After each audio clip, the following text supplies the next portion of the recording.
سامنے آئے. آپ دیکھیے آج بھی یو ایس اکانومی میں بھی جو انوویشن کی سب سے بڑی وجہ ہے وہ وینچر کیپٹلسٹ ہیں اور وینچر کیپٹل فرمز ہیں جنہوں نے انویسٹ کیا ہے ایسے وینچرز میں جو آج پروفیٹیبل ہیں, بعد میں ان کو اڈاپٹ کیا بینکس نے.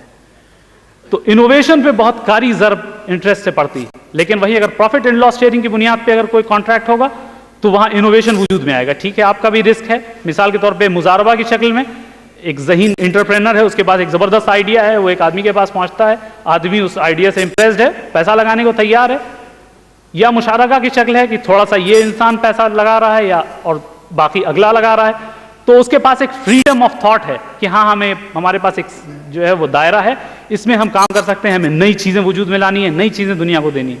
تو انوویشن اور ایجاد کا قاتل ہے سود, اور پروفٹ اینڈ لاس شیئرنگ ایجاد کو بڑھاوا دیتی ہے. تو یہ تین امپیکٹ ہیں جو کہ بہت ہی میجر امپیکٹ ہیں اور جس کا اثر ساری دنیا پہ اور موجودہ اقتصادی نظام پہ بھی بظاہر سامنے ہے.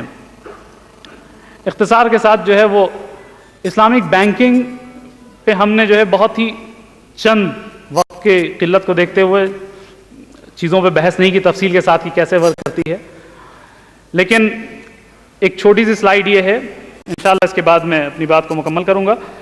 اور اس سلائیڈ میں ٹرینڈ کو دکھایا گیا ہے کہ اسلامک بینکنگ آج موجودہ دور میں آج اس کا کیا حصہ ہے. آج کی تاریخ میں اسلامک بینکنگ کا اوور آل اور اسلامک بینکنگ انڈسٹری کا جو شیئر ہے over all, it is about $1.8 trillion. اسی کے بالمقابل اگر آپ دیکھ لیں سن 2012 کے تک کے آنکڑے سے موجود ہیں, جو کہ سن 2013 کا ایکسپیکٹیشن 1.6 کا تھا, سن 2014 میں $1.8 trillion. It has already crossed. تو یہ انڈسٹری ایکسپینڈ کر رہی ہے, اسلامک فائنینس کی طرف لوگوں کا رجحان ہو رہا ہے, فنڈز کی طرف, اسلامک فنڈز کی طرف لوگوں کا رجحان ہو رہا ہے, شریعہ کمپلائنٹ فنڈز کی طرف. ساری دنیا میں اسلامک بینکس کھل رہے ہیں اور کنونشنل بینک اسلامک نظام کو قبول کر رہے ہیں, کسی نہ کسی درجے میں ان میں شریک ہیں. تو یہ ٹرینڈ جو ہے اٹ از آن گوئنگ. اور اسی طرح تکافل, اسلامک انشورنس, اس کا بھی ایک بڑا اچھا خاصا شیئر ہے, اور دوسرے انڈسٹری پلیئرز. تو یہ جو ہے وہ فرق ہے, اور یہ دنیا نے اس بات کو تسلیم کر لیا ہے کہ اسلامی نظام اقتصادیات میں کامیاب ہے اور سود کا نظام ناکام ہونے والا ہے. اللہ تبارک و تعالیٰ نے جیسا کہ ارشاد فرمایا احل اللہ البیع وحرم الربا, اور جیسا کہ نبی کریم صلی اللہ علیہ وسلم نے ارشاد فرمایا کہ یمحق اللہ الربا ویربی الصدقات, کہ اللہ تعالیٰ ربا کو ختم کرتا ہے, تباہ و برباد کرتا ہے, اور صدقات میں اضافہ کرتا ہے, صدقات کو بڑھاتا ہے. جزاکم اللہ خیرا, تھینکس فار لسننگ. السلام علیکم. بہت بہت شکریہ سر. ابھی کافی باتیں ہونے کے بعد ایک لاسٹ ویک میں منڈے ٹیوزڈے دو بڑی نیوز تھی مارکیٹ میں. اتنے سیف نے بہت اچھے طریقے سے ورلڈ اکنامکس کو بتایا.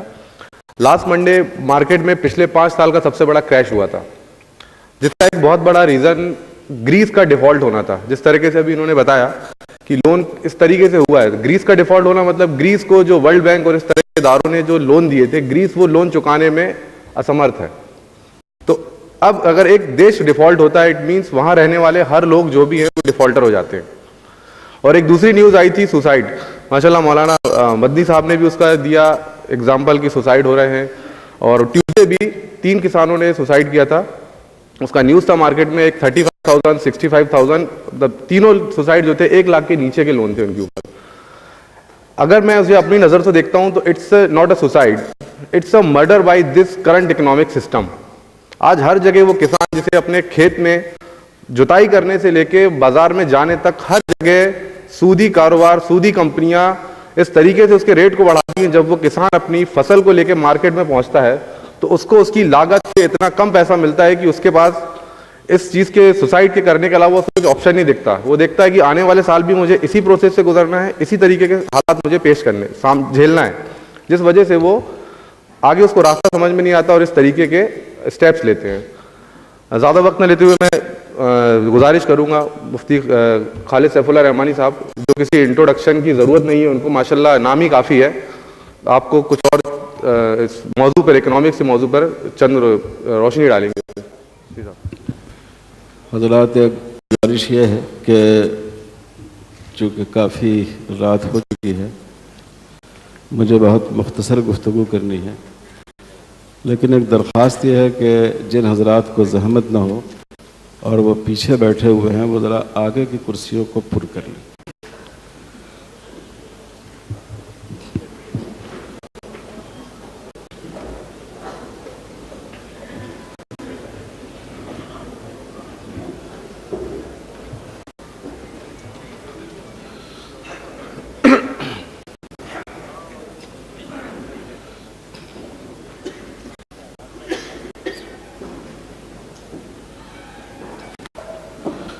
بسم اللہ الرحمن الرحیم،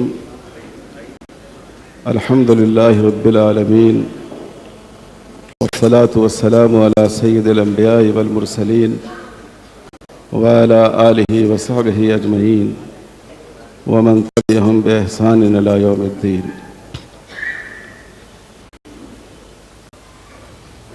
محترم جناب داؤد صاحب، مولانا ارشد بشیر مدنی صاحب، ہمارے بھائی جناب چکرورتی صاحب، مولانا مفتی اسد اللہ قاسمی صاحب، جناب سیف سرور صاحب، محترم بزرگوں، دوستوں اور دینی بھائیوں، سب سے پہلے تو میں آپ سے معذرت کرنا چاہتا ہوں کہ میں اپنی تکلیف کی وجہ سے بیٹھ کر آپ سے کچھ عرض کرنے کی گستاخی کر رہا ہوں۔ میرے بھائیوں، وقت بہت ہو چکا ہے اور ماشاءاللہ بڑی مفید باتیں اس موضوع کی آپ کے سامنے آ چکی ہیں۔ میں اس میں کوئی اضافہ کرنے کے موقف میں نہیں ہوں، لیکن ایک مجموعی اعتبار سے میں دو تین باتیں عرض کرتا ہوں۔ ماشاءاللہ ہمارے مفتی اسد اللہ صاحب نے کیپٹل مارکیٹ کے بارے میں گفتگو فرمائی۔ میرے نقصان کی بات یہ ہے کہ میں دیر سے پہنچا اور میں ان کی بات سے استفادہ نہیں کر سکا۔ مولانا ارشد بشیر مدنی صاحب نے حلال و حرام کا اسلامی فلسفہ اور انسانی زندگی پر اس کے اثرات پر روشنی ڈالی،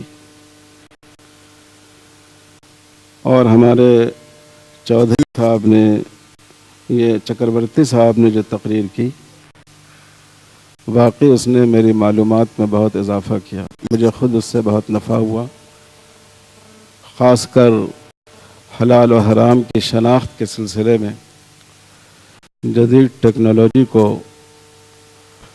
اور اس کی وسعت اور اس کے اثرات کو جو انہوں نے واضح فرمایا۔ میں سمجھتا ہوں کہ یہ نہ صرف آپ حضرات کے لیے بلکہ علماء اور باب افتاء کے لیے بھی استفادے کے لائق ہے۔ ہمارے محترم بھائی جناب سیف سرور صاحب نے مجھے خوشی ہے کہ میری ذمہ داریاں کم کر دیں۔ اسلام کے نظام معیشت پر انہوں نے بڑی خوبصورتی سے گفتگو کی اور اس کے عملی پہلو اور موجودہ نظام معیشت کے نقصانات، اس کو بھی انہوں نے اعداد و شمار اور تجربات کی زبان میں واضح کیا۔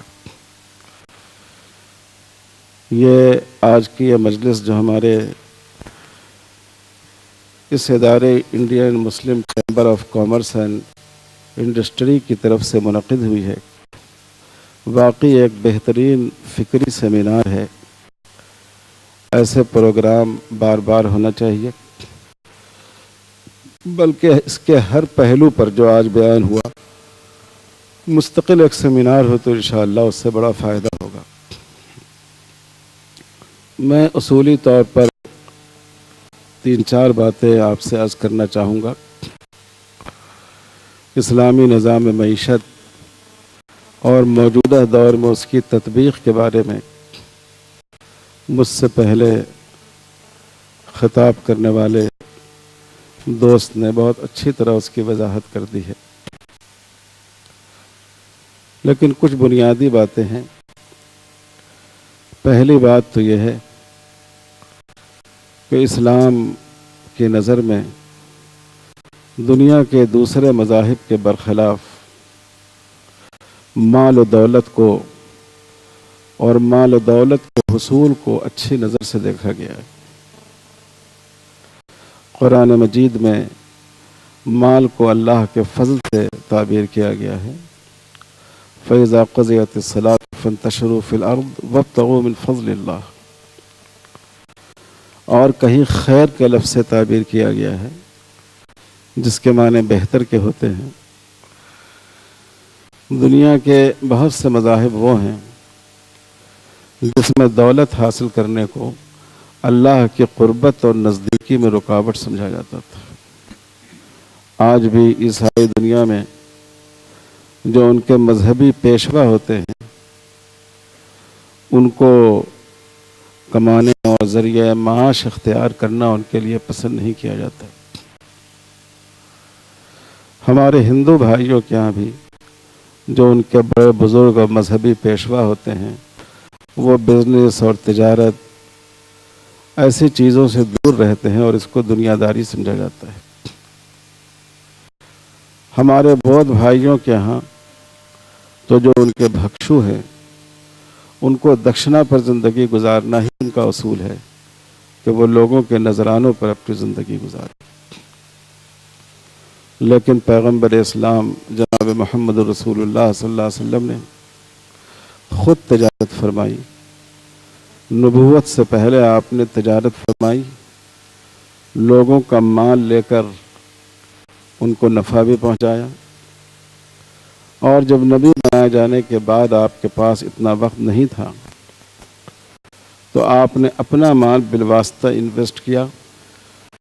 حضرت ابو سفیان جو اس وقت تک مسلمان نہیں ہوئے تھے، ان کے پاس آپ اپنا سرمایہ لگاتے تھے اور ان سے نفع حاصل کیا کرتے تھے۔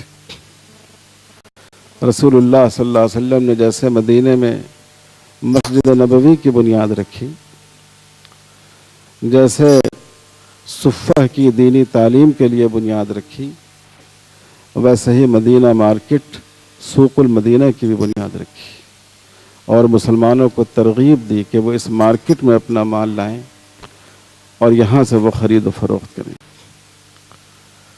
تو سب سے پہلی اور اصولی بات یہ ہے کہ اسلام ایک فطری مذہب ہے، اور اس نے مذاہب کی تاریخ میں، اگر میں یہ کہوں تو غلط نہیں ہوگا،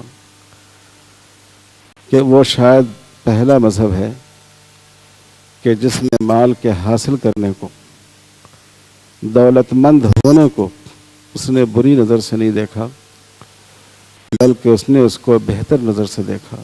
رسول اقدس صلی اللہ علیہ وسلم نے ارشاد فرمایا، المومن القوی خیر من المؤمن الضعیف، طاقتور مومن کمزور مومن سے بہتر ہے۔ طاقت صرف جسم کی کثرت اور ایکسرسائز ہی سے نہیں ہوتی، طاقت علم کی بھی ہوتی ہے، طاقت مال و دولت کی بھی ہوتی ہے، طاقت معیشت کی بھی ہوتی ہے۔ حضور صلی اللہ علیہ وسلم نے اس جانب اشارہ کیا کہ مسلمان جس معاشرے میں رہیں، ان کو کوشش کرنی چاہیے کہ وہ معاشی اعتبار سے بھی طاقت اور قوت حاصل کریں۔